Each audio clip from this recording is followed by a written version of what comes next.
అనకాపల్లి జిల్లా పాయకరావుపేట నియోజకవర్గం నక్కపల్లి మండలం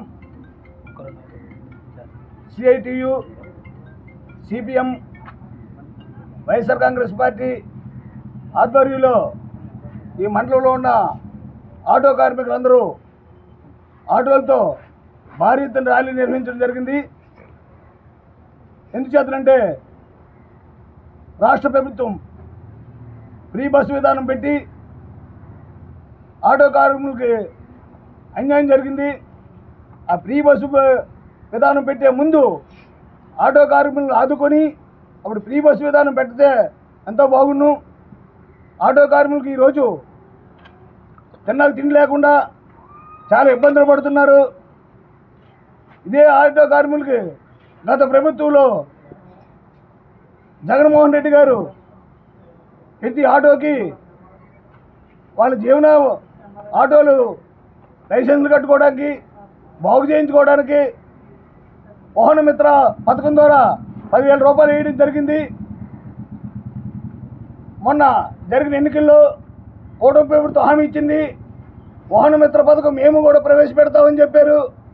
కానీ వాహన మిత్ర పథకం ప్రవేశపెట్టడం పక్కన పెట్టి ఇవాళ ఆటో కార్మికులు కడుపు కొడుతున్నారు.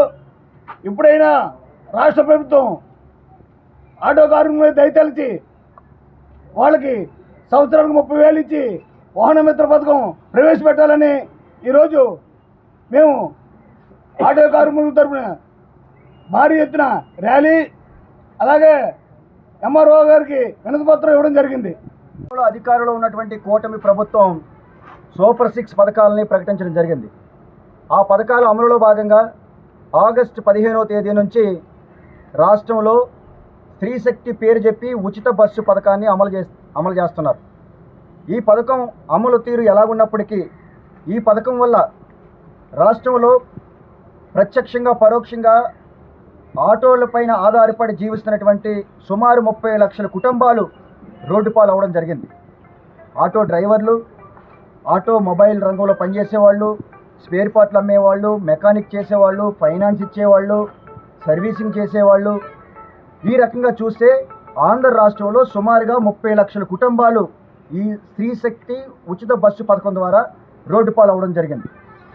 మరి ఈ 30 లక్షల కుటుంబాలని ఆదుకోవాల్సినటువంటి బాధ్యత రాష్ట్ర ప్రభుత్వం మీద ఉంది. ఆగస్టు 15 నుంచి రాష్ట్రంలో ఆటో కార్మికులు పెద్ద ఎత్తున ఆందోళన చేస్తున్నప్పటికీ ఈ రాష్ట్ర ప్రభుత్వానికి ముఖ్యమంత్రికి కానీ ఉప ముఖ్యమంత్రికి కానీ కనీసం సేమ కుట్టినట్టు కూడా లేదు. ఆటో కార్మికులను ఏ విధంగా ఆదుకుంటారో నేటికి కూడా ప్రకటించలేదు. వారి ఎన్నికల ముందు చాలా స్పష్టమైనటువంటి హామీ ఇవ్వడం జరిగింది. గత ప్రభుత్వం, గతంలో ఉన్నటువంటి వైఎస్ఆర్సీపీ ప్రభుత్వం వాహన మిత్ర పథకం పేరు చెప్పి సంవత్సరానికి 10,000 రూపాయలు వేస్తే మేము అధికారంలోకి వచ్చిన తర్వాత దాన్ని మరింత పెంచుతామని చెప్పారు. ఇవాళ వాహన మిత్ర పథకాన్ని ప్రవేశపెట్టకపోగా లక్షల రూపాయలు అప్పులు చేసి పెట్టుబడులు పెట్టి ఆటోలు కొనుక్కొని దానిపై ఆధారపడి జీవిస్తున్నటువంటి ఆటో కార్మికుల కుటుంబాల్ని ఇవాళ రోడ్డు పాలు చేసినటువంటి ఘన చరిత్ర ఈ కూటమి ప్రభుత్వానికే దక్కుతుందని చెప్పి సందర్భంగా తెలియజేస్తూ ఉన్నాం. ఎక్కడికక్కడ ఆటో కార్మికులు గగ్గోలు పెడతా ఉన్నారు. మేము ఎలా కుటుంబాలను పోషించుకోవాలి? ఇప్పటికే ఒక పక్క డీజిల్ ధరలు పెరిగాయి, రెండో పక్క వాహనాల ధరలు పెరిగాయి. ఇవన్నిటి నేపథ్యంలో ఈ ఉచిత బస్సు పథకం ప్రవేశపెట్టడం వల్ల మహిళలు ఎవరు కూడా ఆటోలు ఎక్కట్లేదు. జనరల్గా చెప్పాలంటే ఆటోలు ఎక్కేది మహిళలే. కానీ ఇవాళ ఈ పథకం ప్రవేశపెట్టడం వల్ల ఒక్క మహిళ కూడా ఆటో ఎక్కకపోవడం వల్ల ఆటో కార్మికులు చాలా తీవ్రంగా నష్టపోయారు.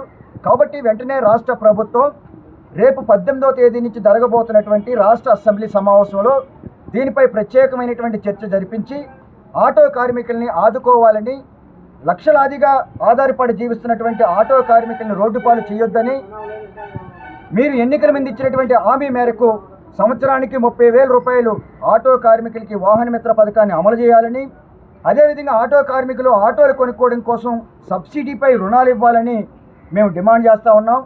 అలాగే ఈ స్త్రీశక్తి పథకాన్ని సమీక్షించాలి. ఇప్పటికే తెలంగాణ, కర్ణాటక ఇటువంటి రాష్ట్రాల్లో అమలు చేస్తూ ఉన్నారు. అక్కడ తీవ్రంగా వైఫల్యం చెందింది. ఆటో కార్మికులందరూ కూడా గగ్గోలు పెడతా ఉన్నారు. వాటి అనుభవాలను తీసుకొని అయినా సరే ఆంధ్ర రాష్ట్రంలో ఈ పథకానికి మరి ఫుల్ స్టాప్ పెట్టాలని చెప్పి ఆ విధంగా ఆటో కార్మికుల్ని ఆదుకోవాలని చెప్పేసి డిమాండ్ చేస్తా ఉన్నాం. లేని పక్షంలో పెద్ద ఎత్తున ఆందోళన చేస్తామని చెప్పేసి తెలియజేస్తా ఉన్నాం. శ్రీ రాజరాజేశ్వరి ఆటో స్టాండ్ వాళ్ళు భారీ ర్యాలీ చేయడం జరిగింది. దాని ముఖ్యంగా పెద్దలు వీసా రామకృష్ణ గారు, మరొకరు అప్పలరాజు గారు మాకు ఎంతో సహకరించి ఈ యొక్క ర్యాలీని అఖండ విజయం చేకూర్చారు. ముఖ్యంగా చెప్పాలంటే మేము రోజుకి 500-600 సంపాదించుకునేవాళ్ళు. అందులో ఖర్చులు పోను 300-400 ఇంటికి తీసుకెళ్ళి భార్య పిల్లల్ని పోషించే ఆ రోజుల్లో ఉండేది. మళ్ళీ ఇప్పుడు చూస్తే ఈ ఫ్రీ బస్సు పెట్టిన తర్వాత ఆటో జీవితం ఏమైందంటే కనీసం రోజుకి 200 కూడా సంపాదించలేకపోతున్నారు. ఇంటికి ఏం తీసుకెళ్తాం, పిల్లల్ని ఏం పోషిస్తాం. కాబట్టి ప్రభుత్వం వెంటనే ఈ ఫ్రీ బస్సు విధానాన్ని రద్దు చేసి మా ఆటో వాళ్ళకి ఆదుకోవాలని మరీ ప్రార్థిస్తున్నాం.